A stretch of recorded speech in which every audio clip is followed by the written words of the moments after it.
ನಮಸ್ಕಾರ ವೀಕ್ಷಕರೇ, ನೀವು ನೋಡ್ತಾ ಇದ್ದೀರಾ ಪೊಲಿಟಿಕಲ್ ನ್ಯೂಸ್ ಬೀಟ್. ಸಾಮಾನ್ಯವಾಗಿ ನಾವು ಈ ವೇದಿಕೆಯಲ್ಲಿ ರಾಜಕೀಯ ಜುದ್ದಾಜುದ್ದಿ, ನಾಯಕರ ವಾಕ್ಸಮರ ಹಾಗೂ ಅಧಿಕಾರದ ಆಟಗಳ ಬಗ್ಗೆ ಮಾತನಾಡ್ತೀವಿ.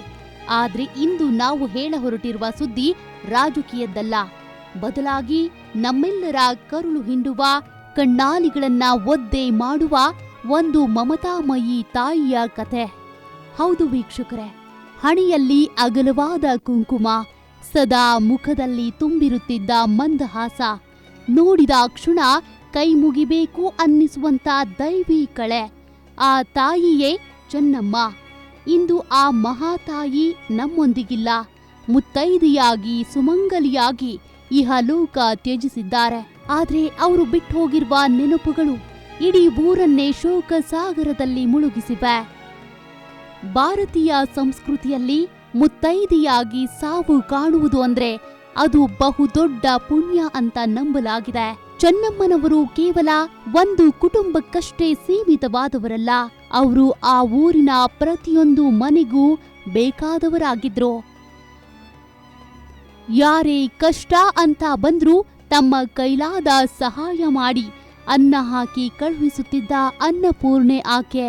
ತಮ್ಮ ಇಡೀ ಬದುಕನ್ನ ಕುಟುಂಬ ಹಾಗೂ ಊರಿನ ಒಳಿತಿಗಾಗಿ ಸವೆಸಿದ ಆ ಮಹಾತಾಯಿ ಕೊನೆಯ ಉಸಿರೆಳೆಯುವವರೆಗೂ ಯಾರಿಗೂ ಹೊರೆಯಾಗಲಿಲ್ಲ. ತುಂಬು ಜೀವನ ನಡೆಸಿ ಮಕ್ಕಳು ಮೊಮ್ಮಕ್ಕಳನ್ನ ಕಂಡು ಹಳದಿ ಕುಂಕುಮದೊಡನೆ ಮುತ್ತೈದೆಯಾಗಿಯೇ ಕಣ್ಮುಚ್ಚಿದ್ದಾರೆ. ಆಕೆಯ ಈ ನಿರ್ಗಮನ ಕುಟುಂಬದವರ ಪಾಲಿಗೆ ಬರ ಸಿಡಿಲೆರಗಿದಂತಾಗಿದೆ. ಚೆನ್ನಮ್ಮನವರಿಗೆ ತಮ್ಮ ಹುಟ್ಟೂರಿನ ಬಗ್ಗೆ ಇದ್ದ ಪ್ರೀತಿ ಎಂಥದ್ದು ಗೊತ್ತೇ? ಅದೊಂದು ಅಪರೂಪದ ನಂಟು.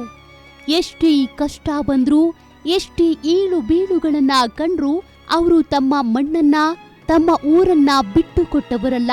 ಊರಿನ ಜಾತ್ರೆ, ಹಬ್ಬ ಹರಿದಿನಗಳು ಅಂದ್ರೆ ಅವರಿಗೆ ಎಲ್ಲಿಲ್ಲದ ಸಂಭ್ರಮ. ಊರಿನ ಪ್ರತಿಯೊಂದು ಮಗುವು ಅವರ ಕಣ್ಣಿಗೆ ತಮ್ಮದೇ ಮಗುವಿನಂತೆ ಕಾಣುತ್ತಿತ್ತು. ಊರಿಗೇನಾದ್ರೂ ಒಳ್ಳೇದಾಗ್ಬೇಕು ಅಂದ್ರೆ ಅದರಲ್ಲಿ ಚೆನ್ನಮ್ಮನವರ ಪಾತ್ರ ಇದ್ದೇ ಇರ್ತಿತ್ತು.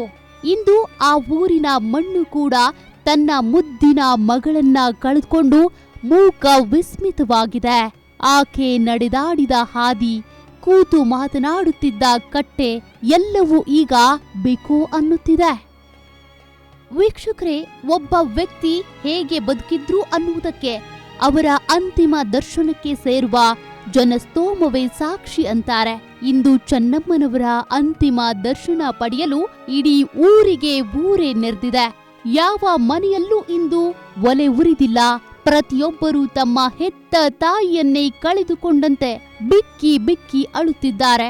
ಆಕೆಯ ನೆನಪುಗಳನ್ನ ಮೆಲುಕು ಹಾಕುತ್ತಾ, ಆಕೆ ಮಾಡಿದ ಉಪಕಾರಗಳನ್ನ ಸ್ಮರಿಸುತ್ತಾ ಇಡೀ ಊರು ಕಣ್ಣೀರಿನಿಂದ ಅಶ್ರು ತರ್ಪಣ ಸಲ್ಲಿಸುತ್ತಿದೆ. ಅಮ್ಮ, ನಮ್ಮನ್ನ ಬಿಟ್ಟು ಹೋದ್ಯಲ್ಲ ಅನ್ನೋ ಆಕ್ರಂದನ ಮುಗಿಲು ಮುಟ್ಟಿದೆ. ಹುಟ್ಟಿದ ಪ್ರತಿಯೊಬ್ಬರೂ ಒಂದಲ್ಲ ಒಂದು ದಿನ ಈ ಮಣ್ಣಿಗೆ ಮರಳಲೇಬೇಕು. ಆದ್ರೆ ಬದುಕಿದ್ದಷ್ಟು ದಿನ ಬೇರೆಯವರ ಪಾಲಿಗೆ ಬೆಳಕಾಗಿ ಪ್ರೀತಿ ಹಂಚಿ ಮುತ್ತೈದೆಯಾಗಿ ವಿದಾಯ ಹೇಳಿದ ತಾಯಿ ಚೆನ್ನಮ್ಮನವರ ಬದುಕು ಸಾರ್ಥಕ. ಆ ಮಹಾತಾಯಿಯ ಆತ್ಮಕ್ಕೆ ಚಿರ ಶಾಂತಿ ಸಿಗಲಿ. ಅವರ ಅಗಲಿಕೆಯ ನೋವನ್ನ ಭರಿಸುವ ಶಕ್ತಿಯನ್ನ ಆ ಭಗವಂತ ಅವರ ಕುಟುಂಬಕ್ಕೂ ಹಾಗೂ ಇಡೀ ಊರಿನ ಜನರಿಗೂ ಕರುಣಿಸಲಿ ಅಂತ ನಾವೆಲ್ಲರೂ ಪ್ರಾರ್ಥಿಸೋಣ. ಇದು ಇಂದಿನ ವಿಶೇಷ ವರದಿ. ಮತ್ತಷ್ಟು ಸುದ್ದಿಗಳೊಂದಿಗೆ ಮತ್ತೆ ಬರ್ತೇನೆ. ನೋಡ್ತಾ ಇರಿ ಪೊಲಿಟಿಕಲ್ ನ್ಯೂಸ್ ಬೀಟ್. ನಮಸ್ಕಾರ.